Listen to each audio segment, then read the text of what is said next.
కడపలో సీసీ కెమెరాల నిధుల అంశం రాజకీయ వివాదాస్పదంగా మారుతుంది. ముఖ్యంగా నగరంలో నేరాలను అరికట్టేందుకు సీసీ కెమెరాలు అవసరమని ఎమ్మెల్యే మాధవిరెడ్డి అనేకసార్లు చెబుతూ వస్తున్నారు. ఈ నేపథ్యంలో సీసీ కెమెరాల ఏర్పాటు కోసం టీడీపీ మైనార్టీ నేతను 10 లక్షల రూపాయలు ఇవ్వాలని ఎమ్మెల్యే భర్త టీడీపీ పోలిట్ బ్యూరో సభ్యుడు శ్రీనివాసులు రెడ్డి డిమాండ్ చేసి ఆసుపత్రి పాలు చేశారని మాజీ ఉప ముఖ్యమంత్రి అంజద్ బాషా ఆరోపించారు. డబ్బులు ఇవ్వకపోతే మీతో సంబంధాలు కట్ చేస్తామంటూ శ్రీనివాసరెడ్డి ఆ మైనారిటీ నేతకు స్వీట్ వార్నింగ్ ఇచ్చినట్లు అంజద్ బాషా మీడియా సమావేశంలో ఎమ్మెల్యే దంపతులపై మండిపడ్డారు. మరి ఇవాళ ఒక రాష్ట్రానికి ముఖ్యమంత్రి స్థాయిలో ఉన్న వ్యక్తి తన సొంత రాష్ట్రాన్ని ఏ రకంగా తాకట్టు పెట్టడమో, మరి అదేవిధంగా రాష్ట్ర ప్రయోజనాలను ఏ రకంగా తన స్వార్థ రాజకీయాల కోసం అమ్ముకోవడం అనేది బహుశా ఈ దేశంలో ఎక్కడ మనం చూసి ఉండం. మరి అలాంటి చంద్రబాబు నాయుడు వల్లే ఈరోజు రాష్ట్రానికి ఆలమట్టి యొక్క శాపంగా మారిన పరిస్థితి మనం చూస్తున్నాం. ఎందుకంటే ఆనాడు కర్ణాటక ప్రభుత్వం ఆలమట్టి ఏదైతే ఆ డ్యాము సామర్థ్యాన్ని పెంచుతూ ఉన్నా కూడా మరి ఆనాడు ముఖ్యమంత్రిగా ఉన్న చంద్రబాబు నాయుడు గారు మరి ఏ కోశాన కూడా దాన్ని అడ్డుకునే ప్రయత్నం మరి చేసిన దాఖలాలు మనకు ఎక్కడ కనిపించవు. మరి ఇవాళ చూస్తే ఈ రాయలసీమ లిఫ్ట్ ఇరిగేషన్ స్కీమ్ని కూడా తన స్వార్థం కోసం మరి చంద్రబాబు నాయుడు గారు ఆపివేసిన పరిస్థితి మొన్న తెలంగాణ అసెంబ్లీ సాక్షిగా యావత్ ప్రపంచమంతా చూసిన పరిస్థితి. ఈ రకంగా చంద్రబాబు నాయుడు గారు ఎప్పుడు అధికారంలో ఉన్నా కూడా ఈ రాష్ట్రానికి ఈ రాష్ట్రం మేలు ఏనాడు కూడా కోరలేదు. మరి ఇవాళ చంద్రబాబు నాయుడు అనే వ్యక్తి పేరు చెప్పుకుంటే ఈ రాష్ట్రంలో ఏ ఒక్క ప్రాజెక్ట్ కూడా అతను ప్రారంభించి అతను శంకుస్థాపన చేసి ప్రారంభించిన ప్రాజెక్టు బహుశా ఈ రాష్ట్రంలో ఏ ఒక్కటి కూడా లేని పరిస్థితి అందరికీ తెలిసిన విషయం. మరి అదేవిధంగా వెనకపాటుకు గురైన ఈ రాయలసీమ ప్రాంతానికి కూడా తీరని అన్యాయం చేస్తున్న వ్యక్తి ఈరోజు చంద్రబాబు నాయుడు గారు. ఎందుకంటే దశాబ్దాలుగా కూడా మనం చూశాం ఆయనకు రాయలసీమ అంటే కూడా రాయలసీమ అంటేనే గిట్టదు. ఆయన పరిపాలనలో మనం చూశాం 3 సార్లు ముఖ్యమంత్రిగా ఉన్న సందర్భాల్లో కూడా ఏనాడు కూడా రాయలసీమకు న్యాయం చేయని పరిస్థితి మనం చూశాం. తన ఆర్థిక ప్రయోజనాల కోసము మరి చంద్రబాబు నాయుడు గారు ఏ స్థాయికైనా దిగజారే వ్యక్తి. మరి అలాంటి వ్యక్తి మరి ఈరోజు మన కర్మకాలి ఈ రాష్ట్రానికి ముఖ్యమంత్రి కావడం మన అందరి దురదృష్టంగా మేమందరం కూడా భావించాల్సిన అవసరం కూడా ఎంతైనా ఉంది. ఏదైతే ఆంధ్ర మరియు తెలంగాణ రాష్ట్రాలకు సంబంధించిన ప్రాజెక్ట్ శ్రీశైలం, మరి ఆ శ్రీశైలం ప్రాజెక్ట్ ఏదైతే ఉందో దాన్ని గరిష్ట నీటి మట్టం వచ్చేసి 885 అడుగులు. ఆనాడు ఆ మహానేత దివంగత ముఖ్యమంత్రి డాక్టర్ వైఎస్ రాజశేఖర రెడ్డి గారు మరి ఈ రాయలసీమ ప్రాంతం అత్యంత వెనుకబడిన ప్రాంతము. మరి ఈ ప్రాంతంలో ఉండే రైతులందరూ కూడా చాలా ఇబ్బందులు ఎదుర్కొంటున్నారు మరి సాగునీటి కోసం. మరి అదేవిధంగా ఈ ప్రాంతంలో ఉండే ప్రజలందరూ కూడా గుక్కడి తాగునీటి కోసం కూడా ఎన్నో ఇబ్బందులు పడుతున్న పరిస్థితులు అన్నీ కూడా గమనించిన తర్వాత మరి ఆనాడు ఆ కృష్ణా జలాలను ఈ రాయలసీమ ప్రాంతానికి పెద్ద మొత్తాదులో తీసుకురావాలి అని భావించి పోతిరెడ్డిపాడు హెడ్ రెగ్యులేటర్ని దాని సామర్థ్యం గతంలో కేవలం 11,000 క్యూసెక్లు ఉన్న సామర్థ్యాన్ని 44,000కు పెంచిన వ్యక్తి ఆ మహానేత దివంగత ముఖ్యమంత్రి డాక్టర్ వైఎస్ రాజశేఖర రెడ్డి గారు. ఈ ప్రాంతాన్ని కూడా సస్యశ్యామలం చేయాలి, ఈ ప్రాంతంలో ఉండే రైతులందరూ కూడా 2 కార్లు పంటలు పండించుకునేదానికి అవకాశం కల్పించాలి అని చెప్పి మరి ఈ ప్రాంతవాసిగా ఈ గడ్డపైన పుట్టినవాడిగా ఆనాడు రాజశేఖర రెడ్డి గారు ఎంతమంది అడ్డుకున్నా ఆనాడు తెలంగాణలో ఉన్న కాంగ్రెస్ నాయకులు అయితేమి మరి ఇదే తెలుగుదేశం పార్టీకి సంబంధించిన నాయకులు అడ్డుకున్నా దీక్షలు చేసినా ఎక్కడ వెనకడుగు వేయకోకుండా మరి ఆ హెడ్ రెగ్యులేటర్ యొక్క సామర్థ్యాన్ని 44,000కు పెంచడం జరిగింది. ఈ పోతిరెడ్డిపాడు హెడ్ రెగ్యులేటర్కి సంబంధించిన 881 అడుగుల వద్ద బిగించడం జరిగింది.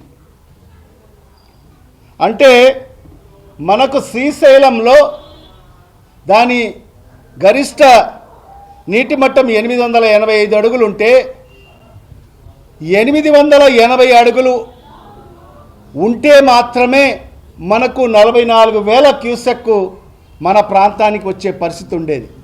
అంటే శ్రీశైలంలో నీటి మట్టం 880 అడుగులు పైబడి ఉంటేనే 44,000 క్యూసెక్కు మనం డ్రా చేసుకునేదానికి వెసులుబాటు ఉండేది. మరి అదే శ్రీశైలంలో నీటి మట్టం పడిపోయినప్పుడు అంటే 854 పడిపోయినప్పుడు కేవలం మనము 7,000 క్యూసెక్లు మాత్రమే మరి డ్రా చేసుకునే అవకాశాలు ఉండేది. మరి అదే శ్రీశైలం మట్టం ఇంకా దిగువకు వస్తే అంటే 841 అడుగులకు వచ్చేస్తే మనం కేవలం ఒక 2,000 క్యూసెక్లు మాత్రమే డ్రా చేసుకునేదానికి అవకాశం ఉండేది.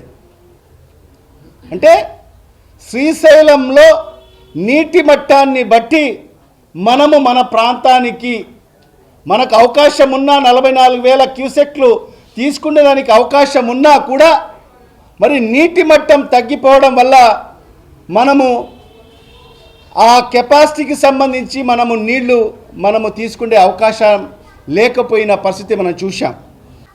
101 టీఎంసీ నీటిని మనము తోడుకునేదానికి మనకు వెసులుబాటు ఉంది, మనకు పర్మిషన్స్ ఉన్నాయి, అలొకేషన్ ఉంది, కేటాయింపులు ఉన్నాయి. ఉన్నా కూడా మనము ఆ స్థాయిలో మనము నీటిని మనం వాడుకునేదానికి అవకాశం లేకుండా పోయిన పరిస్థితి మనం చూసాం. ఎందుకంటే ఈ ఏదైతే 101 సంబంధించిన టీఎంసీ నీళ్లు ఏదైతే ఉందో దానికి సంబంధించి మనకు చెన్నై మద్రాస్కు 15 టీఎంసీల తాగునీటి కోసం నీళ్ళు ఇవ్వాల్సిన పరిస్థితి ఉంది. మనకు కేటాయింపులు ఉన్నా కూడా 2004-2005కు సంబంధింంచి మనం ఎంత నీటిని తీసుకోవడం జరిగిందంటే కేవలం 56.51 టీఎంసీల మాత్రమే మనం తీసుకోగలిగాం. అదే 2005-06లో చూసుకుంటే 78.49 టీఎంసీలు మాత్రమే మనం తీసుకోగలిగాం. ఎందుకంటే తెలంగాణ ప్రభుత్వం మరి ఏదైతే శ్రీశైలం ఏదైతే ప్రాజెక్టు తెలంగాణ ఆంధ్ర రాష్ట్రానికి సంబంధించిన ప్రాజెక్టు, అందుకు దానికి సంబంధించి తెలంగాణ ప్రభుత్వం ఏం చేస్తుందంటే 798 అడుగులు ఎప్పుడైతే శ్రీశైలం నీళ్లు ఆ మట్టానికి చేరుకుంటుందో 798 అడుగులకు చేరుకుంటానే వెనువెంటనే విద్యుత్ ఉత్పత్తి కోసము మరి వాళ్లకు వెసులుబాటు ఉంది కాబట్టి మరి వాళ్ళు దాన్ని ఆ నీటిని కిందికి వదిలేసే పరిస్థితి ఉంటుంది. ఈ శ్రీశైలం ప్రాజెక్ట్ నుంచి ప్రతిరోజు 2 టీఎంసీల నీటిని తీసుకోవాలనే ఒక ఉద్దేశంతో మరి ఆనాటి ప్రభుత్వం కేసీఆర్ ప్రభుత్వము మరి ఏదైతే పాలమూరు రంగారెడ్డి మరి ఎత్తిపోతల పథకాన్ని కూడా ప్రారంభించడం జరిగింది. అంటే మరి అక్రమంగా ఎక్కడ పర్మిషన్లు కూడా లేకోకుండా మరి ఆనాటి తెలంగాణ ప్రభుత్వం మరి ఇలాంటి అక్రమ ప్రాజెక్టులను నిర్మాణం చేయడం జరిగింది. మరి 2014 నుంచి మరి ఈ అక్రమ ప్రాజెక్టులు నిర్మాణం చేస్తూ ఉంటే మరి ఈ రాష్ట్రానికి సంబంధించిన ఆనాడు కూడా ముఖ్యమంత్రిగా ఉన్న చంద్రబాబు నాయుడు గారు మరి ఎక్కడైనా మరి అక్రమ ప్రాజెక్టులు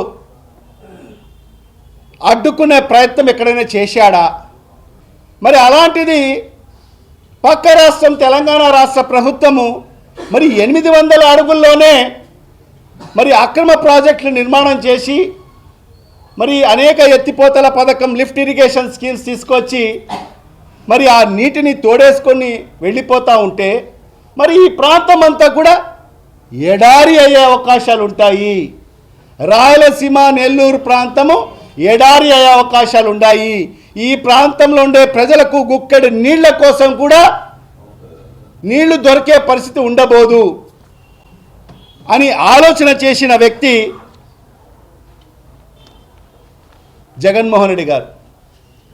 మరి ఈ రకంగా వాడు తోడుకొని పోతూ ఉంటే ఈ ప్రాంతానికి అన్యాయం జరుగుతూ ఉంది అని ఆలోచన చేసి మరి ఆ రోజు రాయలసీమ ఎత్తిపోతల పథకం అనే పేరుతో ఒక లిఫ్ట్ ఇరిగేషన్ ప్రాజెక్ట్ని మరి ప్రారంభించడం జరిగింది.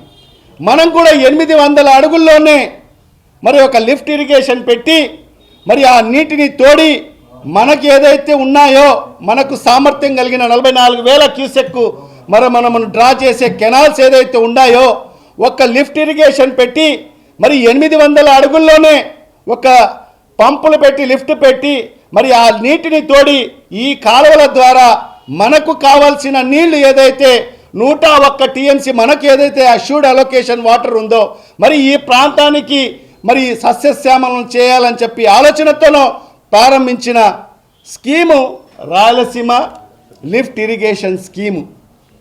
సుమారుగా 4,000 కోట్ల రూపాయల వ్యయంతో మరి ఈ స్కీమ్ని ప్రారంభించడం జరిగింది. ప్రతిరోజు 3 టీఎంసీల నీటిని మనం అక్కడ లిఫ్ట్ చేయాలి. 3 టీఎంసీల నీటిని లిఫ్ట్ చేసి మనకున్న క్యారింగ్ కెపాసిటీ కలిగిన కెనాల్స్ ద్వారా మన ప్రాంతానికి మనం నీళ్లు తీసుకెళ్లాలని ఒక మంచి ఆలోచనతో మరి ఆ రోజు జగన్మోహన్ రెడ్డి గారు మరి ప్రారంభించడం జరిగింది. అది దానికి సంబంధించిన కొన్ని పర్యావరణానికి సంబంధించిన విఘాతం కలుగుతుంది అని చెప్పి మరి ఆ రోజు ఇదే తెలుగుదేశం పార్టీకి సంబంధించిన నాయకులు మరి ఆనాడు తెలంగాణకు సంబంధించిన కొందరు నాయకులు కలిసి మరి ఆ రోజు గ్రీన్ ట్రిబ్యునల్లో మరి కేసు వేసింది వీళ్ళు కాదా? ఇవాళ చంద్రబాబు నాయుడు గారు సమాధానం చెప్పాల్సిన అవసరం ఉంది. మీరు మీ తెలుగుదేశం పార్టీకి సంబంధించిన నాయకులు అంటే మీ ప్రోద్బలంతోనే మరి ఆనాడు అక్కడకు సంబంధించిన తెలుగుదేశం పార్టీ నాయకులతో మరి ఆ రోజు గ్రీన్ ట్రిబ్యునల్లో మీరు కేసులు వేసిన పరిస్థితి వాస్తవం కాదా అని చెప్పి ఈ రాష్ట్ర ప్రజలకు సమాధానం చెప్పాల్సిన అవసరం ఉంది. ఇవన్నీ కూడా ఈ నీటి సరఫరా చేయాలని చెప్పి మరి ఆనాడు 2023 ఆగస్టు 11 నాడు మరి జగన్మోహన్ రెడ్డి గారి ప్రభుత్వం నిర్ణయం తీసుకొని మరి పనులను ముందుకు తీసుకెళ్లడం జరిగింది. మరి ఆ పర్యావరణ శాఖకు సంబంధించి కూడా వచ్చినప్పుడు అక్కడ ఆనాటి ప్రభుత్వం చంద్రబాబు నాయుడు ప్రభుత్వం కూడా సరైన వాదన కూడా వినిపించని పరిస్థితి మనం చూశాం. ఆనాడు ప్రతిపక్ష నాయకుడిగా జగన్మోహన్ రెడ్డి గారు ఈ రాష్ట్ర ముఖ్యమంత్రి చంద్రబాబు నాయుడు గారికి లేఖ కూడా రాయడం జరిగింది. మీరు మీ సరైన వాదనలను మరి ఏదైతే మరి ఆ పర్యావరణ మరి అధికారుల వద్ద వినిపించండి అని చెప్పి కూడా ఒక లేఖ కూడా రాయడం జరిగింది. అది చెప్పడమే కాకుండా ఇంకా ముందుకు వెళ్తూ మరి ఆ రాయలసీమ ఎత్తిపోతల పథకం ఆగిందా లేదా అని చెప్పి ఒక నిజ నిర్ధారణ కమిటీని వేయండి స్పీకర్ గారు.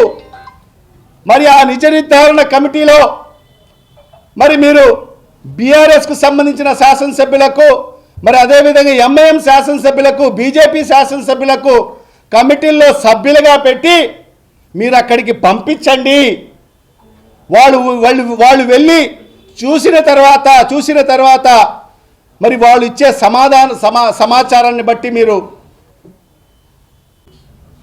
అలాంటిది ఈ ప్రాంతానికి ద్రోహం చేసే హక్కు ఎవరు ఇచ్చారు నీకు? ఇక ఆయన ఇవన్నీ సమాచారం ఇస్తే మరి ఇప్పటి వరకు కూడా మన రాష్ట్ర ముఖ్యమంత్రి దాని మీద స్పందించలేదు. ఎందుకు స్పందించలేదో దీని మర్మం ఏంటో ఈ రాష్ట్ర ప్రజలకు సమాధానం చెప్పాలి. అంటే గురువు శిష్యులు కలిసి ఆయన గురు దక్షిణ అడిగితే నువ్వు ఈ ప్రాంతానికి అన్యాయం చేసేవాడివయ్యావా? వ్యవహారాన్ని వైఎస్ఆర్ కాంగ్రెస్ పార్టీ పూర్తిగా ఖండిస్తుంది. మరి ఈ సందర్భంగా నేను ఒకటే ఈ రాయలసీమ తెలుగుదేశం పార్టీ శాసనసభ్యులకు తెలుగుదేశం పార్టీ నాయకులకు అందరికి నేను ఒకటే విజ్ఞప్తి చేస్తున్నాను. మీరు ఈ ప్రాంతవాసులైతే, ఈ ప్రాంతం యొక్క మేలు కోరేవారు అయితే ఖచ్చితంగా మీ పదవులకు రాజీనామా చేయాల్సిన అవసరం ఉంది. ఏదైతే ఈ రాయలసీమ ఎత్తిపోతల పథకం ఏదైతే ఈ ప్రాంత వాసులకు సంబంధించి మేలు చేసే ప్రాజెక్ట్ అది, మరి ఆ ప్రాజెక్ట్ ముందుకు తీసుకెళ్లాల్సిన అవసరం ఎంతైనా ఉంది. మరి ఈ దిశలో పార్టీలకు అతీతంగా మరి అందరం కూడా కలిసికట్టుగా పోరాటం చేయాల్సిన అవసరం ఉంది.